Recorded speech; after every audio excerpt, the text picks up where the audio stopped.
আসসালামু আলাইকুম। আমাদের প্রিয় বিএনপির যে অবস্থা, মনে হয় আগামী কয়েকদিন পরে বিএনপির সকল নেতাকর্মীদের পাবনা মেডিকেলে নিয়ে ভর্তি করতে হইব। তাদের যে অবস্থা, মানে খাইতে গেলে নির্বাচন, শুইতে গেলে নির্বাচন, ঘুমাইতে গেলে নির্বাচন, বাথরুমে চাইলো তখনও কি নির্বাচন নির্বাচন নির্বাচন। মানে তাদের এখন স্বপ্নে শুধু নির্বাচন।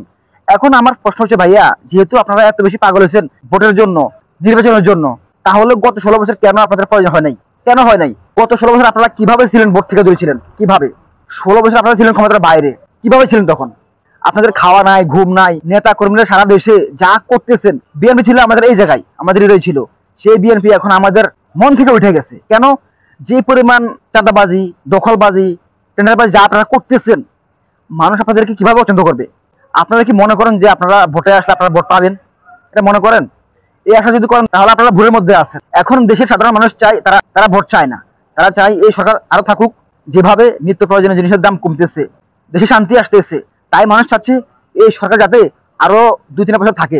এখন যদি আপনারা মানুষের মতের বিপক্ষে গিয়ে আপনারা যদি ভোট দেন, এই গভর্নমেন্টকে বাধ্য করেন ভোট দেওয়ার জন্য, তখন আপনারা এটা শিওর থাকেন যে আপনারা ভোট পাবেন না। এমন ভোট পাইবেন যে ভোট দিয়ে আপনারা সরকার গঠন করতে পারবেন না। এখনো সময় আছে। দয়া করে আপনারা আপনাদের নেতা কর্মীদের থামান, তাদের চাঁদাবাজি, টেন্ডারবাজি এগুলো বন্ধ করেন। তাহলে হয়তো মানুষের মনে আপনাদের জন্য কিছুটা মায়া থাকতে পারে। কিন্তু আপনাদের যে আচরণ, আপনারা যে ভোটের জন্য এখন পাগল হয়ে গেছেন, ভোট ভোট ভোট ছাড়া কিছু বোঝেন না। মানুষ কি এখন ভোট চায়? আর মানুষ কি আপনাদেরকে এখন ভোট দেবে? আগে চরিত্র ঠিক করেন, তারপর ভোটে আসেন। মানুষ আপনাদেরকে ভোট দেবে এমনিতেই। যদি আপনাদের ক্যারেক্টার হয় আওয়ামী লীগের মতো, তখন কি মানুষ আপনাদের ভোট দেবে? যে না, মানুষ মুখ ফিরিয়ে নেবে। আমিও মুখ ফিরিয়ে নেবো।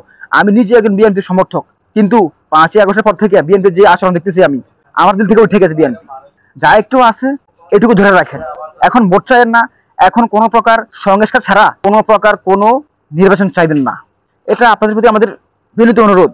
দেশ যেভাবে এগিয়ে যাচ্ছে, দেশ যেভাবে উন্নত হচ্ছে, আপনারা সেখানে বাধা হবেন না।